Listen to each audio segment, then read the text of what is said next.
Is anybody else surprised that the sky didn't fall? Mainstream media said, look out, real estate sky is falling. Guess what? It didn't happen. We saw interest rates go up, but at the same time, we saw house prices go up. And now that interest rates are coming down, house prices are going to continue to rise. If you're a buyer listening to this episode, these are the top 5 things you need to know about the spring market. And realtors listening to this, these are some key points that you are going to want to make sure that you are talking about with every single client. Let's dive in. You're listening to the Girl Get Your Face Off a Bus Bench podcast, where we invite you to check your ego at the app, grab a cup of coffee, and get ready to dive into all things real estate marketing, social media, friendship, hardship, love, money mindset, and all the things that celebrate you as a badass boss babe. We're here to encourage you, show up for you, give you a loving kick in the pants when you need it most, and be your soft place to land on the hardest of days. So pull up a seat at our table and get ready to be inspired and start living your best life by design. Welcome to the Girl Get Your Face Off a Bus Bench podcast. We are so excited you're here. Okay, girls, let's dive in.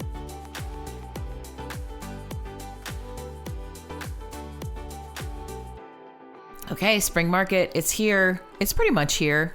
Let's just call it, it's here. So what are the 5 things that buyers need to know for spring market 2024? This episode is for buyer or a realtor who is working with buyers. So all of the above. All of the above. We are here to give it all to you. Actually, Beth is. Beth's going to tell you what's up. I'm going to ask questions. All right. So we're just jumping into this. We have our top 5 things. So number 1, be ready yesterday. Right? You got to talk to a lender. One of the biggest buzzkills in real estate is that somebody walks into an open house, they see this beautiful house for sale, and they're like, I want to go and look at this house. And you walk in and you fall in love with it. And then you're like, oh crap, we still have a house to sell. Oh crap, we haven't even talked to a lender. We don't even have a realtor. We don't have anything in place. Are you talking directly to me right now, Beth? When I send you houses. Maybe. Okay. Cool. No, but you actually have a realtor and a lender. This is true. Yeah. So you've got all of that. But there are those people, and I see it all the time when I'm working open houses. I see it all the time when my clients call me and they're like, oh my God, Beth, we found a house. And I'm like, well, that's weird. I didn't even know we were looking for a house. Welcome to real estate. Working on your credit, maybe there's a couple of things you need to clean up on your credit. If you're not talking to a lender to get pre-approved, you might not even know that there's X, Y, or Z out there, some random thing that needs to get cleaned up. Are you saving all the money? All the money. You're going to maybe get a tax return. I mean, Christy and I are not familiar with tax refunds anymore because we're self-employed. But if you have a normal W-2 type job, there's a really good chance that you get a tax refund. Are you saving that money, socking that money away for your purchase? And if you talk to a lender, there's all sorts of awesome programs out there. We're batch recording today, and we had Connor Hesh on earlier today. And he said that Minnesota is one of the most friendly states for down payment assistance programs. Oh. He said in the whole entire country, Minnesota ranks up there as one of the top ones. And there's constantly new programs coming out, and you can be it's not even first time home buyer. There's second home buyers. There's all these awesome programs out there. But if you're not talking to a reputable lender, you don't even know. I like that you brought up the weird stuff that could be on your credit that you might not even know. Because hey, my credit's pretty good, but you're not looking at it. Right. They're going a lender will. Getting that stuff cleared up ahead of time. Well, when you and Ryan were buying your house, gosh, we had there was weird some weird little thing come up, and Ryan's like, that's not even me. It's not even him, and we had to go clear it up. And thankfully, it was something we cleared up really quickly. Right. But it wasn't even a real charge. It wasn't even supposed to be on there. It was this total fluke thing. Right. And so that would have prevented. And it was the week of closing. Well, and so many times you're not looking at your credit every day like a lender is. You're not or doing you're just looking deep at the dive number, in it. right? You're okay, I'm above 720 or whatever. I know I can get the loan. Yeah, exactly. Yeah. So it's kind of all those things. And another thing one of my lenders said this week is he's if people want to get a house, you should get your tax refunds, your tax returns done stat, especially if you're self-employed. It's different if you're W-2'd and you can show a W-2 pay stub, but if you're self-employed, you need to have those numbers on your taxes. That's really the only way to prove that you actually made that money. Self-employment. I know. It Oh, gosh. that we could do a whole nother show about that. Should we do one on the anxiety of self-employment and getting anything financial? Getting a mortgage? Oh, my God. Seriously. It's anxiety inducing for sure. Well, so that's number 1. Get ready yesterday. Number 2, Christy, take it away. Do you need to sell in order to buy? Yeah, this comes up all the time. So this is another thing. Like if you're talking to a lender, maybe you don't need to sell your home in order to buy. Of course, that's the most ideal scenario.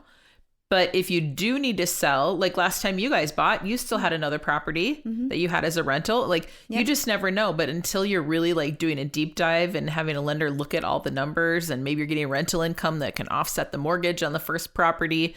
Like there's so many different scenarios. But if you actually have to sell in order to buy, there's a lot of different options out there. And this isn't a one size fits all. Like I want to see your home. I want to tour it. Like I want to like help you figure out like all the things. I love that you can walk into a home and you can just like know right away. Like you have this vision, you know what needs to get done, what like don't touch something. And you've shared with me that so many times people will do updates and they didn't need to do them, or they do the wrong updates. Yeah. And so like getting your eyes in there, getting your realtor's eyes in there are just key. Like, would you say don't touch anything? Yeah, don't touch anything until I get there.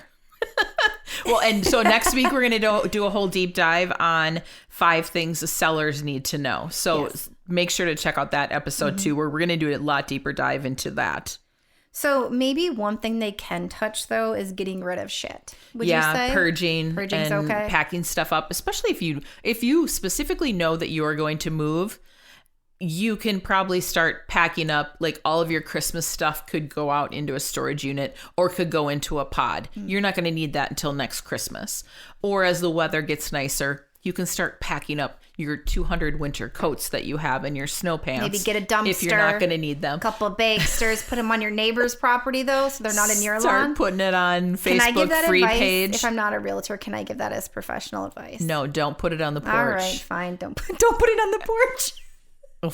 We had an instance when Christy and Ryan bought their current house that they're in. The previous seller had not gotten rid of all their stuff the day of closing. And she's like, oh, I just have people coming to get it from Facebook Marketplace. I'm but you left it on the porch. And so just like porch pirates were showing up on a house that lady no longer owned. We just closed. Their moving truck is still in our driveway for hours. And then people were just walking into our porch taking stuff. I was like, Beth, I'm pretty sure Ryan called you panicked. What is happening? So yeah, don't do that. But maybe get the bagsters beforehand. But way beforehand. Yeah, okay. Yeah, that was one for the books. Oh my gosh. Number 3, set realistic expectations on your budget. Oh, this is a tough one. It is. We have big dreams. Everybody does. Yeah. And then when you start factoring in like taxes and insurance and interest rates, they're like, oh God, I didn't think the payment was going to be that high. Now I can't afford this. Yeah. You're like, you gotta kind of rein that in. Because if you start looking at homes that are well beyond your budget, it can be really devastating. Bad, like playing that comparison game. You're like, but this isn't as nice as XYZ home. And I'm like, but you couldn't afford XYZ home wasn't even sort of a reality. That has to be hard, showing homes that you know are not a possibility. Beth? It's really hard. It's hard for me too. Because then I feel like I'm failing at my job because I wasn't set up for success to begin with. Yeah. Also, like setting realistic expectations about your budget, but also like setting the expectation about what's really happening in the market is really key too. For like this number 3 really applies to realtors, is that lower interest rates, they're great, but that might not be good for all your clients. Like, that sounds really counterintuitive, but the lower the interest rates get, like the more it's going to heat up the market, which is going to make multiple offers competitive again. Prices are going to go up again. And so, I don't know, sometimes having that sweet spot of an affordable interest rate, but not a rock bottom interest rate, sometimes is better for buyers. Especially those homes, like you want that mid-century modern in that great location. God. It's the unicorn take here. the high interest rate. Is that like, seriously? The multiple offers on homes that are really desirable are just bananas. Yeah, like those really like unicorn homes, like you said, mid-century modern, a home on any body of water, like that sort of thing. Buy it when you can, snatch it up immediately, and then refinance it later. Yeah. Because if you think it's sexy, cool home, so does everybody else. Can we talk about something that it just kind of drives me bananas, not being a realtor, just being a human being and hearing this? Great, fantastic. This whole idea that your home is your forever home. Oh my gosh. Connor and I talked about this on the podcast too. Did you really? Yes. I want to lose my flipping mind because, okay, sure, I'm not going to say that people don't have forever homes and they don't move and like they stay in it and all that. Like, of course that exists. However, the majority of us move. Yes. And so we get fixated on this forever home as the next home or the first home. The only home. The only home. And it's like, that's so unrealistic right now. No. For a lot of people, right? Not for everyone. Yeah. So can we talk a little bit about that? Yeah. I always say like buy the house that you can afford. Buy the house that you can afford today that meets your family's needs today and maybe for the next few years. But like there's no reason that your first home can't be your 3 to 5 year home. And then you sell it and profit and then take that additional money and you just start parlaying this into a different home, eventually probably your dream home or what's close to a dream home. That's how you use real estate as a tool. And just buying that like dream home just right out of the gate, it's not super realistic. I'm just never going to forget. And I tell people this story all the time. A couple of years ago, I was referred buyer and seller. We looked at a whole bunch of homes. We wrote a couple of offers. I feel like maybe they weren't super realistic about what was happening in the market. They had a very, very small little window of homes and locations that they would entertain. And I kept saying, okay, well, like, what about this? Or what about this location? Like, your kids are little. Our school districts aren't going to be factoring in here for like 4 or 5 years. Let's get you into a home you can afford today. And they finally just said, nope, we're just going to stop looking. And they signed a 3-year lease. Oh, it's like they couldn't afford the house they wanted 2 years ago. Gosh, what is that house now? Like, what is that house valued at? Also, $75,000 more, $100,000 more. The rent you have paid, you have just money down the drain. You're making your landlord rich. But this is a very common scenario. Yeah, pricing themselves right out of the market. Pricing yourselves out of the market. And even if you haven't priced yourself out of the market, you've wasted so much money on rent. And you, instead of... For nothing. Oh my gosh. Absolutely nothing. Not even a rent to own. One. Nothing. That's a hard one. I know. It's terrible. Another thing that happens, so like say you're looking for a home in a super hot area and you know that you're in a really competitive price point. Let's just, for the sake of argument, let's use the $400,000. Like say in the part of town where you're looking, $400,000 is like the hot house price. If you're approved up to 400, you have to scale back that number. I wouldn't even look at $400,000 houses because if the market's hot and it's in multiple offers, $400,000 houses are going to sell for $425,000, $440,000, $450,000. You have to really dial that number back. You should be looking at $350,000, $375,000 houses. And then the next thing, everyone's like, Beth, but like, I don't like those houses. Like 400 is that magical number where it makes the house be that much nicer. Those houses aren't going to sell for 400. That all has to do with the market and what's going on and like your realtor being educated. Do they know what they're doing? Because in a market like this and with a house that's desirable, in certain neighborhoods, in certain school districts, certain types of homes, the they're going to go into multiple offers. It's not actually what it says. Like it's not the home that you can afford, which is hard. That's hard. I know it's a hard pill to swallow. And it's as a real estate agent, I hate like bursting somebody's bubble with that. But I'm like, I need to be honest with you. I can't set you up for failure. Yeah. I do not want to do that to you because that just isn't serving either one of us. Yeah. The other thing is the house that you passed on last November or when you were sitting on the sidelines in the fall, that house is more expensive today. The house that you maybe could have gotten for under asking price with no multiple offers and maybe the seller would have paid closing costs, that house in the spring is going to cost you more. And you're going to be paying your own closing costs. Feels like a little bit of a downer, but this is the reality. It's the reality. And it's about setting the expectation correctly. Yeah. So, number 4. Number 4, get your wants versus needs dialed in. Ooh, goodness. This can be sometimes hard to do if you're a first-time home buyer. Sometimes this is hard because you're like, well, I don't know what I need versus what I want. Mm-hmm. Or if you're a move-up buyer and you have like this really grandiose list of things that you would like in a home, sometimes it's hard to really narrow it down. Well, okay, I want a big garage and I want a fireplace and I would love this and that. How about things like you actually need?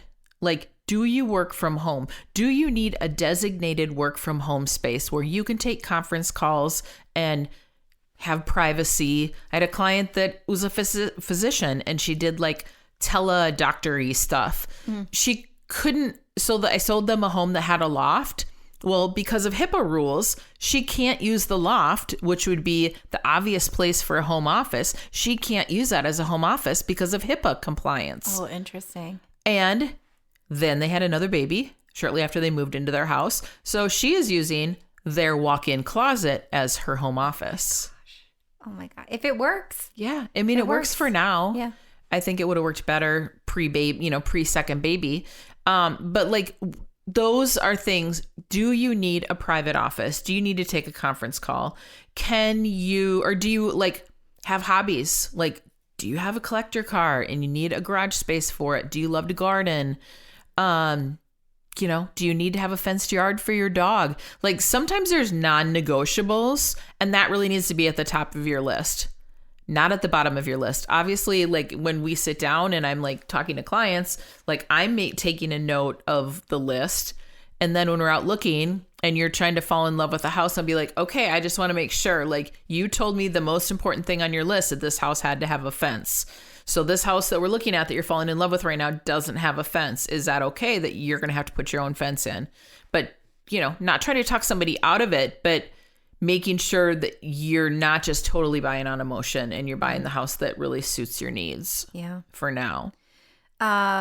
Also, like you always talk about the diamonds in the rough, those sorts of homes. Like, I love those kind of homes. Can you shine up a turd? Are you shine up Sure, a turd? I Can love you it. shine up a turd? The flip side of that, though, if you know you are not handy, avoid that at all costs. If you know you're not going to hire that out, you're not handy, you're not going to want to deal with it, then run the other way. But if you can deal with it. Yep. Maybe you've got a handy dad. Like I have a handy stepdad and can fix literally anything.